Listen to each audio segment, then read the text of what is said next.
భోజనము చేసినను పానము చేసినను మీరేమి చేసినను సమస్తమును దేవుని మహిమ కొరకు చేయుడి అన్న ఈ మాటల్లో మన మనస్సాక్షి పాత్ర ఎంతవరకు ఉన్నది?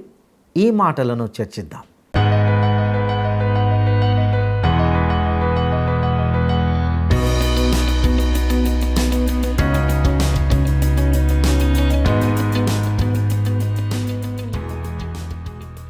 క్రీస్తునందు ప్రియమైన ప్రేమధార టీవీ వీక్షకులందరికీ మన రక్షకుడైన యేసు క్రీస్తు శ్రేష్టమైన నామంలో శుభములు తెలియజేస్తున్నాం. నేటి మన పాఠంలో 1 కొరింథీ పత్రిక 10వ అధ్యాయము 14 నుండి 33 వరకు ధ్యానించుకోబోతున్నాం. ఇందులో విగ్రహారాధనకు దూరంగా పారిపోండి అని పౌలు కొరింథీ సంఘ విశ్వాసులను హెచ్చరించాడు. కొరింథీ సంఘ విశ్వాసులకు విగ్రహారాధన ఒక సమస్యగా ఉండిపోయింది. మత్సరము, అసూయ, ధనాపేక్ష మొదలైనవి విగ్రహారాధనలోనికే చేర్చబడ్డాయి. ప్రభు బలను గురించి వినబోతుంటున్నాం. ప్రత్యేకత లేని వారికి ప్రభు బల తీర్పు చెప్తుంది. వారు ప్రభు బలలో పాల్గొన్నారు, కానీ రొట్టె శరీరానికి గుర్తు అయితే ఆ శరీరం మనమే అని గుర్తించాలి. ద్రాక్షారసము క్రీస్తు రక్తానికి సాదృశ్యం. విగ్రహార్పిత పదార్థాలను తినవచ్చునా అనేటువంటి కొరింథీ సంఘ విశ్వాసుల సందేహాలకు పౌలు చాలా సహేతుకంగా జవాబిచ్చి ఉంటున్నాడు. తాను కృతజ్ఞతాస్తుతులు చెల్లించి తింటూ ఉండగా ఎవరో వచ్చి ఇది నీవు తినకూడనిది అని చెప్పినప్పుడు అట్టి దానిని వదిలివేయాలి. విగ్రహార్పితమైనది తినకపోవడమా తినడమా అనే దానిపై పౌలు ఇచ్చిన జవాబులు ఎంతో సహేతుకంగా విశ్వాసులకు సహాయకరంగా ఉన్నాయి. అసలు విగ్రహారాధన అనగా ఏంటో అనేది పూర్తి స్థాయిలో ఈ సందేశంలో వినబోతున్నాం. ఆ వివరాలను విపులంగా తెలుసుకుందామా? ప్రియ శ్రోతలు, మీ బైబిళ్ళు తెరవండి. ఈరోజు మన పాఠం 1 కొరింథీ 10వ అధ్యాయం 14 నుండి 33వ వచనం వరకు. శ్రద్ధగా వినండి. పౌలు రాస్తున్నాడు, అంటున్నాడు, నా ప్రియులారా, విగ్రహారాధనకు దూరముగా పారిపోండి. బుద్ధిమంతులతో మాట్లాడినట్లు మీతో మాట్లాడుతున్నాను. నేను చెప్పే సంగతిని మీరే ఆలోచించండి. మనము దీవించే ఆశీర్వచనపు పాత్రలోనిది త్రాగడము క్రీస్తు రక్తములో పాలు పుచ్చుకోవడమే కదా. మనము విరిచే రొట్టె తినడము క్రీస్తు శరీరములో పాలు పుచ్చుకోవడమే కదా. మనమందరము ఆ ఒకటే రొట్టెలో పాలు పుచ్చుకుంటున్నాము. రొట్టె ఒక్కటే గనుక అనేకులమైన మనము ఒక్క శరీరమై ఉన్నాము. శ్రోతలు వింటున్నారా? విగ్రహారాధన కొరింథీ క్రైస్తవులకు గొప్ప శోధనై కూర్చున్నది. అసూయ, మత్సరం, ధనాపేక్ష మొదలైనవి విగ్రహారాధనతో సమానమే అంటుంది దేవుని వాక్యం. ప్రభువు బల్లను సమీపించేవారు ఆత్మ పరీక్ష చేసుకోవాలి. ప్రత్యేకత లేని వారికి ప్రభువు బల్ల తీర్పు చెబుతుంది. పాత్ర ఆశీర్వచన పాత్ర, అది క్రీస్తు రక్తానికి సంకేతం. రొట్టె క్రీస్తు శరీరానికి సంకేతం. పాత్ర ఒక్కటే, రొట్టె ఒక్కటే. రొట్టె క్రీస్తు శరీరానికి గుర్తు అయితే ఆ శరీరం మనమే. అనేక అవయవాలు గల క్రీస్తు శరీరం ఇది. శరీర ప్రకారమైన ఇశ్రాయేలును చూడండి. బలి అర్పించిన వాటిని తినేవారు బలిపీఠముతో పాలివారు కారా? ఇక నేను చెప్పేదేముంది?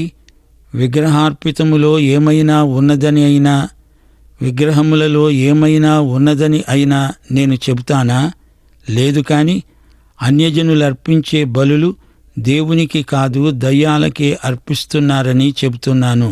మీరు దయ్యములతో పాలివారు కావడము నాకిష్టం లేదు. విగ్రహములలో ఏమీ లేదు. దానికి నైవేద్యం పెట్టినంత మాత్రాన ఆ పదార్థంలో ఎట్టి మార్పు రాదు. క్రైస్తవ విశ్వాసీ, నీకు స్వేచ్ఛ ఉంది, స్వాతంత్ర్యముంది. విగ్రహం ఒక వస్తువు, అందులో ఏమీ లేదు. గాని దాని వెనుక దయ్యముంది, జాగ్రత్త. బొమ్మలాటలో కదిలేది బొమ్మ కాదు, దాని వెనుక ఉన్న చెయ్యి దాన్ని కదిలిస్తుంది. ఈ సత్యాన్ని పౌలు గట్టిగా నొక్కి చెబుతున్నాడు. మీరు ప్రభువు పాత్రలోనిది, దయ్యముల పాత్రలోనిది కూడా త్రాగలేరు. ప్రభువు బల్ల మీద ఉన్న దానిలో, దయ్యముల బల్ల మీద ఉన్న దానిలో కూడా పాలు పొందనేరరు. ప్రభువుకు రోషం పుట్టిస్తామా? ఆయన కంటే మనము బలవంతులమా అని పౌలు సూటిగా ప్రశ్న అడుగుతున్నాడు. విగ్రహార్పితమైనది తింటే విగ్రహారాధన చేసినట్లే అని కొందరు అనుకుంటున్నారు. విశ్వాసి ఈ విషయంలో తన హృదయాన్ని పరీక్షించుకోవాలి. ప్రభువుకు మనం రోషం పుట్టిస్తామా? ఆయన కంటే మనం బలవంతులమా? క్రైస్తవ స్వేచ్ఛను దుర్వినియోగం కాకుండా చూసుకోండి. 23వ వచనంలో ఈ సత్యాన్ని పునరుద్ఘాటిస్తున్నాడు. అన్ని విషయములందు నాకు స్వాతంత్ర్యము కలదుగాని అన్నీ చేయదగినవి కావు. అన్నిటియందు నాకు స్వాతంత్ర్యమున్నది కాని అన్నీ క్షేమాభివృద్ధి కలుగచేయవు. బైబిలులో కొన్నిటి విషయం చెప్పబడలేదు. వాటిని చేయడానికి నీకు స్వాతంత్ర్యం ఉంది. ఆటల్లో, క్రీడల్లో పాల్గొనడము, కొన్ని రకాల దుస్తులు, ఆహారాలు, వినోదాలు, కాలక్షేపాలు, వీటి విషయంలో క్రైస్తవ స్వేచ్ఛ దుర్వినియోగం కాకూడదు. నీవు చేసేది, చెప్పేది అవతల ఉన్న బలహీన సహోదరునికి అభ్యంతరం కాకూడదు. కొన్ని విషయాలు క్షేమాభివృద్ధికరములైనవి కావు. అవతలి సహోదరుని విశ్వాసాన్ని మనం కట్టాలి గాని పడగొట్టకూడదు. నీవు దైవసేవకుడివైతే నీ సేవా సాక్ష్యం ఇతరుల విశ్వాసాన్ని బలహీనపరిచేది అయి ఉండకూడదు. దేవుని బిడ్డలు ఇతరులను బలపరచటంలోనే తాము బలపడతారు. ఎవడూ తన కోసమే కాదు, ఎదటివాని కోసమై మేలు చెయ్యాలని చూడాలి. మనస్సాక్షి నిమిత్తము ఏ విచారణ చేయకుండా కటికవాని అంగడిలో అమ్మేదేదో దాన్ని తినవచ్చు. భూమి దాని పరిపూర్ణత ప్రభువే అయి ఉన్నవి. నీకున్న స్వేచ్ఛా స్వాతంత్ర్యము వెనక పొరుగువాని పట్ల ప్రేమ ఉండాలి. ప్రేమ ప్రేరేపిస్తుంది. ప్రేమను బట్టి నీ స్వాతంత్ర్యమంతటినీ నీవు వినియోగించజాలవు. కొన్ని హక్కులను స్వచ్ఛందంగా వదులుకోవాల్సి వస్తుంది. నీ స్వాతంత్ర్యం ఇతరుల మీద ఎలాంటి ప్రభావం చూపెడుతుందో జాగ్రత్తగా గమనించాలి. దేవుడు మనకిచ్చింది ఏదైనా ఈ సృష్టిలోనిది మనం వాడుకోవచ్చు, అనుభవించవచ్చు. అంతా దేవునిదే, అంతా దేవుడిచ్చిందే. మనం దేవుని బిడ్డలం, స్వేచ్ఛాజీవులం. అయితే మన ప్రేమను బట్టి మనం ఇతరుల పట్ల వ్యవహరిస్తాము. ఈ భోజనం ఎక్కడిది? ఏ దేవతకైనా నైవేద్యం పెట్టిందా అని ప్రశ్నలు అడగవద్దు. నీకు భోజనం వడ్డించింది అవిశ్వాసి అయి ఉంటే ఏం మాట్లాడకుండా నీకు పెట్టింది ప్రార్థనపూర్వకంగా తిను. అనవసరంగా అవతలి వ్యక్తి మనస్సాక్షిని కెలికి రభస రేపవద్దు. 27వ వచనం, అవిశ్వాసులలో ఒకడు మిమ్మును విందుకు పిలిచినప్పుడు వెళ్ళడానికి మీకు మనస్సుండిన ఎడల మీకు వడ్డించింది ఏదో దానిని గూర్చి మనస్సాక్షి నిమిత్తము ఏ విచారణ చేయకుండా తినండి. అయితే ఎవడైనా మీతో ఇది బలి అర్పించబడింది అని చెప్పిన ఎడల అలా తెలిపిన వాని నిమిత్తము మనస్సాక్షి నిమిత్తము తినకండి. మనస్సాక్షి నిమిత్తము అనగా నీ సొంత మనస్సాక్షి నిమిత్తము కాదు, ఎదటివాని మనస్సాక్షి నిమిత్తమే ఈ మాటలు చెబుతున్నాను. ఎందుకనగా వేరొకని మనస్సాక్షిని బట్టి నా స్వాతంత్ర్యము విషయములో తీర్పు తీర్చబడనేలా నేను కృతజ్ఞతతో పుచ్చుకొనిన ఎడల నేను దేని నిమిత్తము కృతజ్ఞతాస్తుతులు అర్పిస్తున్నానో దానిని బట్టి నేను ఎందుకు దూషించబడాలి? శ్రోతలు వింటున్నారా? ఇక్కడ పౌలు మరొక నియమాన్ని ప్రతిపాదిస్తున్నాడు. నీవు తింటూ ఉండగా ఆ విందులో ఒకడు నిన్ను చూచి ఇది విగ్రహార్పితం అన్నాడనుకో, ఆ మాట నీవు విన్నప్పుడు నీవది తినకూడదు, వదిలేయాలి. అది తినడం నీకు తప్పు కాదు, అవతలి వ్యక్తి మనస్సాక్షికి అది కీడు కలిగిస్తుంది. అతని మనస్సాక్షి కోసం నీవు అతన్ని ప్రేమిస్తున్నావు కాబట్టి అది తినవద్దు, మానెయ్యి. అవతలి సహోదరుడి పట్ల నీకున్న ప్రేమను బట్టి నీ హక్కును, నీ స్వాతంత్ర్యాన్ని నీవు వదులుకున్నావు. ఇది ప్రేమ నియమం. అంతేకాని నీ స్వేచ్ఛను మరో చిన్న ధర్మశాస్త్రంగా చేసుకొని నేను తినేదే అంటే అది నీ పట్ల పాపమవుతుంది. ప్రేమ నియమాన్ని ఉల్లంఘించకూడదు. ఏది ఏమైనా నీ సాక్ష్యాన్ని నీవు కాపాడుకోవాలి గదా. 31 పౌలు ఈ ప్రేమ నియమాన్ని నిర్వచిస్తూ అన్నాడు, కాబట్టి మీరు భోజనము చేసినా పానము చేసినా మీరేమి చేసినా సమస్తము దేవుని మహిమ కొరకే చేయండి. యూదులకైనా గ్రీసు దేశస్థులకైనా దేవుని సంఘమునకైనా అభ్యంతరము కలుగచేయకండి. ఇలాగు నేను కూడా స్వప్రయోజనమును కోరక అనేకులు రక్షించబడాలని వారి ప్రయోజనము కోరుతూ అన్ని విషయాలలో అందరినీ సంతోషపెడుతున్నాను.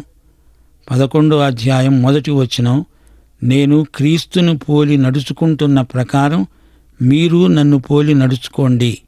అన్నపానాదులైనా మరేదైనా మన నియమం ఒకటే, దేవుని మహిమార్థమై చెయ్యాలి.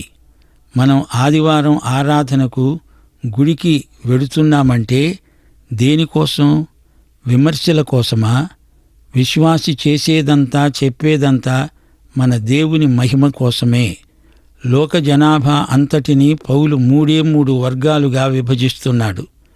1 యూదులు, 2 అన్యులు, 3 దేవుని సంఘం. ప్రేమతో అవతలి వ్యక్తిని చేర్చుకోవాలి. ఒకరికొకరు అభ్యంతరాలు కలిగించుకుంటూ ఒకరికొకరు దూరం కాకండి అని పౌలు హెచ్చరిస్తున్నాడు. తిండిని బట్టి, వేషభాషలను బట్టి దేవుని పనిని పాడు చేయకండి అంటూ అపొస్తలుడైన పౌలు కొరింథు సంఘానికి ప్రబోధం చేస్తున్నాడు. యూదులు, అన్యులు వీరి మధ్య సంఘం సేవ చేస్తోంది. అయితే సంఘం త్వరలో ఎత్తబడుతుంది. యూదులు, అన్యులు మాత్రమే మిగిలి ఉంటారు.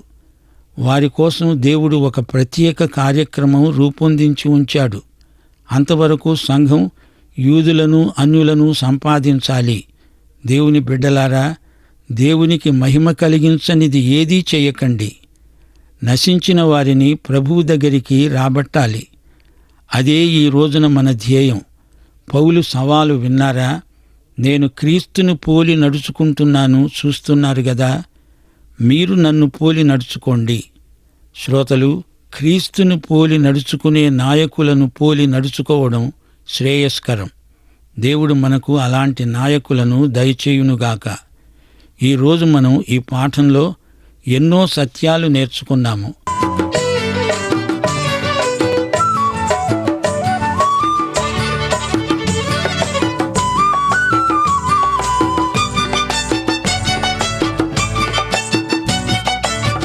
నూతన జీవితం కోరుము ప్రతిదినం, నూతన జీవితం కోరుము ప్రతిదినం. మారిన మన జీవితమే యేసుకు సమ్మతము, మారిన మన జీవితమే యేసుకు సమ్మతము, యేసుకు సమ్మతము. నూతన జీవితం కోరుము ప్రతిదినం, నూతన జీవితం కోరుము ప్రతిదినం.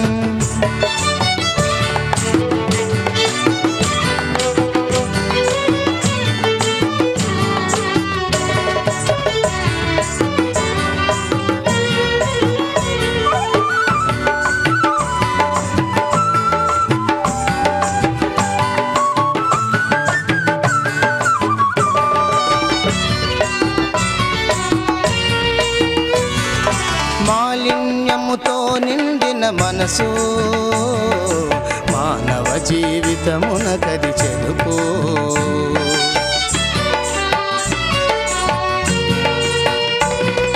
మాలిన్యముతో నిండిన మనసు మానవ జీవితమునకది చెరుపు. మాన్యుడు యేసుని నింపిన మనసు, మాన్యుడు యేసుని నింపిన మనసు మంచిని పెంచి ముందుకు నడుపు, మంచిని పెంచి ముందుకు నడుపు.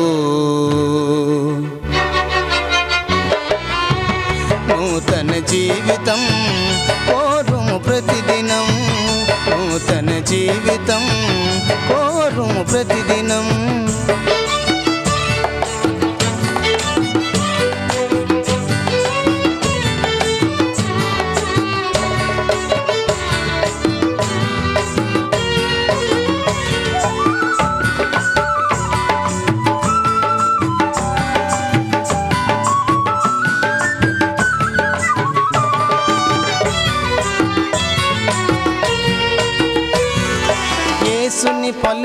సారము గ్రోలి ఆ వాడని చెట్టును బోలి.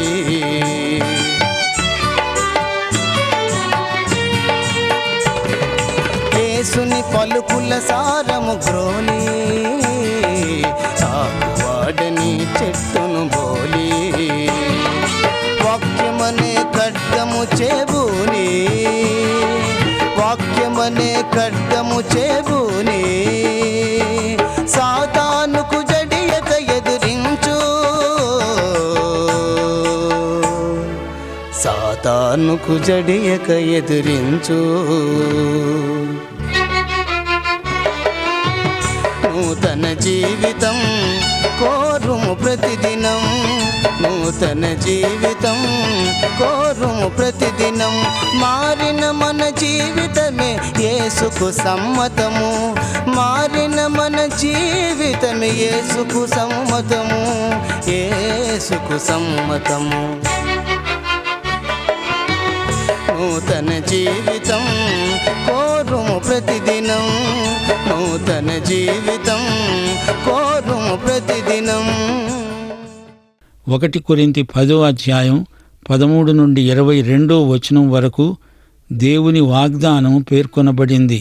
మన బలం మన తాహతు ఏపాటివో ఆయనకు తెలుసు. మనము సహించగలిగినంత వరకే ఆయన పరీక్ష పెడతాడు. పరీక్షలో ఎవరూ తప్పిపోకుండా ఉండే సదుపాయం ఆయన చేస్తాడు. తలుపులు తెరిచి వెళ్ళిపో అన్నప్పుడు మనం శోధన వలయం నుండి వెంటనే తప్పించుకొని పోవాలి. పరీక్ష గెలిచిన వారికి బహుమానముంది. అది ప్రత్యేక ఆకర్షణ.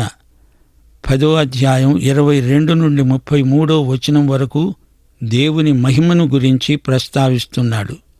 అతిభక్తి పేరుతో ప్రేమరహితులై ప్రవర్తించకూడదు. క్రైస్తవ స్వేచ్ఛ నీకు ఇష్టం వచ్చినట్లు చేయడానికి లైసెన్స్ కాదు. ఛాందసత్వం భక్తి కాదు. భక్తి ముసుగులో ఓ చిన్న తరహా ధర్మశాస్త్రాన్ని ప్రకల్పన చేసుకోవద్దు. ఇతరుల క్షేమాభివృద్ధి కోసం దేవుణ్ణి మహిమపరచు. ఏమి చెయ్యాలో పరిశుద్ధాత్మే మనలో ఉండి మనకు చూపుతాడు, మనల్ని నడిపిస్తాడు. దేవునికి స్తోత్రం. ప్రియ శ్రోతలు, వింటున్నారా?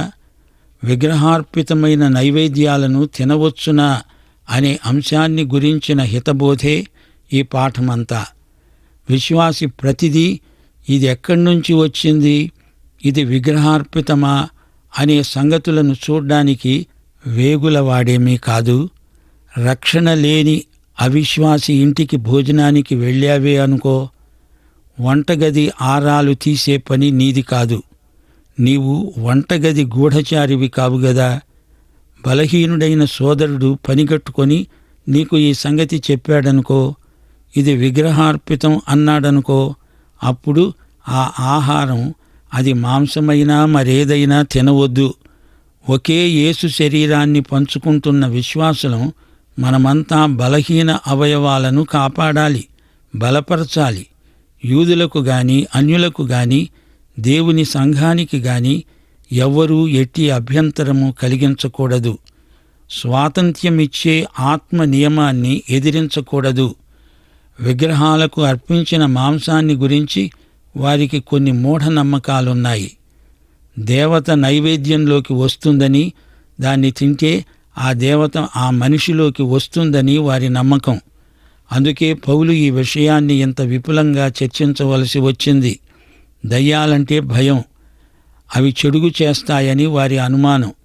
ఏది జరిగినా జరగకపోయినా ప్రతిదానికి ఒక దేవత బాధ్యత తీసుకుంటుంది అని వారి భావన. యూదులకు కూడా ఇలాంటి భయముంది. సైతాను ఉన్నాడు, వాడు దయ్యాల రాజు, వాడు వాయుమండల సంబంధి. దురాత్మల సమూహాలున్నాయి. విగ్రహాలలో ఏమీ లేదు, కాని వాటి వెనుక సైతాను హస్తముంది. ఈ నేపథ్యంలో మాంసాహారం ప్రస్తావన వచ్చింది. పౌలంటున్నాడు, ప్రభువు బల్లలో పాలు పొందేవారు దయ్యాల బల్లలో ఎలా పాలు పొందుతారు? యేసు శరీరం రక్తం స్వీకరించిన విశ్వాసి దయ్యముల పాత్రలోనిది ఎలా త్రాగుతాడు? పరిశుద్ధమైన వాటిని తాకిన విశ్వాసి చేతులు అపవిత్రమైన వాటిని ఎలా ముట్టుకుంటాయి? ఈ భూమి, దాని సర్వసంపూర్ణత అంతా దేవునివి అయినప్పుడు మనమెందుకు సంకోచించాలి? సంశయాత్మతో కాకుండా తేట అయిన మనస్సాక్షితో ఏదైనా తినవచ్చు. దాన్ని గురించిన విచారణ అనవసరం. అవిశ్వాసి ఒక విశ్వాసిని భోజనానికి పిలిచాడు. అతడు వడ్డించింది నిరభ్యంతరంగా తిను, కాని ఎవడైనా కావాలని ఇది విగ్రహ నైవేద్యము అని దేవత పేరెత్తి చెబుతాడనుకో, అప్పుడది తినవద్దు. ఈ విషయంలో విశ్వాసి ఇతరుల మనస్సాక్షి నిమిత్తం అలా చెయ్యాలి అంతే. విశ్వాసి మనస్సాక్షి కాదు, అవిశ్వాసి మనస్సాక్షిలోని బలహీనత. విశ్వాసి తన స్వతంత్రాన్ని ఇతరుల మనస్సాక్షిలో రభస సృష్టించడానికి వాడకూడదు. ఇది ఈరోజు పాఠం. కొరింథీ క్రైస్తవులు యూదులకు మాదిరిగా ఉండాలి. యూదులు క్రైస్తవాన్ని గుర్తించరు. వారిని క్రీస్తు కోసమై సంపాదించాలి అనేది వారి ధ్యేయమై ఉండాలి. కొరింథీ సంఘస్థులు తోటి క్రైస్తవ విశ్వాసులకు అభ్యంతరాలు కలిగించకూడదు. బలహీన సహోదరుడి భారం బలవంతుడే మొయ్యాలి. శోధనలో పడకుండా కాపాడాలి. సమస్తము ప్రభువు మహిమార్థమై చెయ్యాలి. మన క్రైస్తవ స్వాతంత్ర్యం కేవలం మన కోసమే కాదు, ఇతరులను ప్రేమించడానికి మనకు స్ఫూర్తినివ్వాలి. మాంసాహారాన్ని గురించిన ఈ చర్చ ఎంతో ఆసక్తిదాయకమైనది. 1 అన్య దేవాలయములలోని బలి మాంసం, 2 అంగట్లో అమ్మే మాంసం, 3 ఇంట్లో వడ్డించే మాంసం. మొదటిది విగ్రహ సంబంధమైన వాటికి దూరంగా ఉండండి అని ఆజ్ఞ. అంగట్లో అమ్మేదైతే ఎట్టి అనుమానం లేకుండా తినొచ్చు. కాని ఇంట్లో వడ్డించిందైతే ఎవరికైనా అనుమానం భయము ఉంటే దాన్ని వారు వ్యక్తం చేస్తే వడ్డించిన మాంసం తినకూడదు. ఈ సందర్భంలో ప్రభువు బల్లను పౌలు ప్రస్తావించాడు. క్రీస్తు రక్తం, క్రీస్తు శరీరం, ఈ 2 బల్ల సహవాసానికి కేంద్ర సత్యాలు. క్రీస్తు శరీరంలో మనమంతా సాటి అవయవాలం. అయితే అన్య బలులు దేవునికి చెందవు. దేవుని పాత్ర ఆశీర్వాద పాత్ర, దయ్యపు పాత్ర శాప పాత్ర. ఈ యుగ సంబంధ దేవత అవిశ్వాసులైన వారి మనోనేత్రాలకు గుడ్డితనం కలిగిస్తాడు. క్రీస్తుకు బెలియాలుకు సంబంధం లేదు. దేవుని బిడ్డలే దేవుని ఆలయం. దుష్ట సాంగత్యం మంచి నడవడిని చెడగొడుతుంది, పాడు చేస్తుంది. ద్వితీయోపదేశకాండం 32వ అధ్యాయం 21వ వచనం ఇశ్రాయేలును గురించి దేవుడు పలికిన కఠినమైన మాట. వారు దైవము కాని దాని వలన నాకు రోషం పుట్టించారు. తమ వ్యర్థ ప్రవర్తన వలన నాకు ఆగ్రహం పుట్టించారు. స్వాతంత్ర్య నియమాన్ని ప్రేమ నియమం ఏలుతుంది. ప్రతిదీ చేయడానికి స్వతంత్రమున్నా పొరుగువాని మేలు కోసం వారి పట్ల మనకున్న ప్రేమను బట్టి కొన్ని చెయ్యము, చెయ్యలేము. యేసు ప్రేమ మనల్ని బలవంతం చేస్తుంది. యేసు మనల్ని ప్రేమించినట్లే మనము ఒకరిని ఒకరము అందరము ఇతరులను ప్రేమిస్తాము. ఆహార పదార్థములలో నిషిద్ధమైనవి ఏవీ లేవు. తిండికి దేవుని రాజ్యానికి సంబంధం లేదు. ఈ సందర్భంలో 24వ కీర్తన 1వ వచనం మనకు జ్ఞాపకం వస్తోంది. భూమి దాని సంపూర్ణత, లోకము దాని నివాసులు యెహోవావే. ఇదే అంశాన్ని పౌలు రోమాపత్రిక 14వ అధ్యాయం 16 నుండి 27వ వచనం వరకు ప్రస్తావిస్తూ అన్నాడు, మీకున్నది మేలైనది దూషణ పాలు కానివ్వకండి. నీకున్న విశ్వాసము దేవుని ఎదుట నీ మట్టుకు నీవే ఉంచుకో. తాను సమ్మతించిన విషయములో తనకు తానే తీర్పు తీర్చుకునేవాడు ధన్యుడు. 1 కొరింథీ 8వ అధ్యాయం 13వ వచనాన్నే పునరుద్ఘాటిస్తూ పౌలు ఈ అంశాన్ని ఇంతటితో ముగించాడు. భోజన పదార్థము వలన నా సహోదరునికి అభ్యంతరము కలిగిన ఎడల నా సహోదరునికి అభ్యంతరము కలుగకుండా ఉండటానికి నేను ఎన్నటికీ మాంసము తినను. మనం దేవుణ్ణి ప్రేమించాలి. దేవుడు క్రీస్తునందు మనల్ని ప్రేమించినట్లే మనము ఇతరులను ప్రేమించాలి. క్రైస్తవ ప్రవర్తన అంతా దేవుణ్ణి మహిమపరిచేది అయి ఉండాలి. అనేకులు రక్షించబడాలి. వారిని నూతన జన్మకు నడిపించాలి. యూదులకు అన్యులకు మాత్రమే కాదు, సంఘము బలహీన క్రైస్తవ సోదరీ సోదరులకు కూడా ఎట్టి అభ్యంతరము కల్పించకుండా జాగ్రత్త పడాలి. రక్షణలో నీతి, పరిశుద్ధత, మహిమ అనే 3 అంతస్తులున్నాయి. ఇది వారి పరిపక్వతను చూపుతుంది. యేసు ప్రభువు తన తండ్రిని ఎంతో ప్రేమించాడు, మనలను ఎంతో ప్రేమించాడు. అలాగే మొదట మనల్ని ప్రేమించాడు గనుక మనం ప్రేమిస్తున్నాము. క్రీస్తు యేసుకు కలిగిన మనస్సు కలిగిన పౌలు నన్ను పోలి నడుచుకోండి అని కొరింథీ సంఘస్థులను సవాలు చేస్తున్నాడు. రోమాపత్రిక 15వ అధ్యాయం 3వ వచనం, క్రీస్తు తనను తాను సంతోషపరుచుకొనలేదు కాని నిన్ను నిందించే వారి నిందలు నా మీద పడ్డాయి అని రాయబడి ఉన్నట్లు ఆయనకు సంభవించింది. ప్రియ శ్రోత, నీవు ఈ యేసు ప్రభువును నీ స్వకీయ రక్షకునిగా ఎరుగుదువా? అయితే ఈ సందేశం ప్రత్యేకించి నీ కోసమే. పాఠం సమాప్తం. ప్రభు అయిన యేసుక్రీస్తు వారి కృప, తండ్రి అయిన దేవుని ప్రేమ, పరిశుద్ధాత్మ యొక్క అన్యోన్య సహవాసము నిత్యత్వము పర్యంతము మనకందరికి తోడై ఉండునుగాక. ఆమెన్.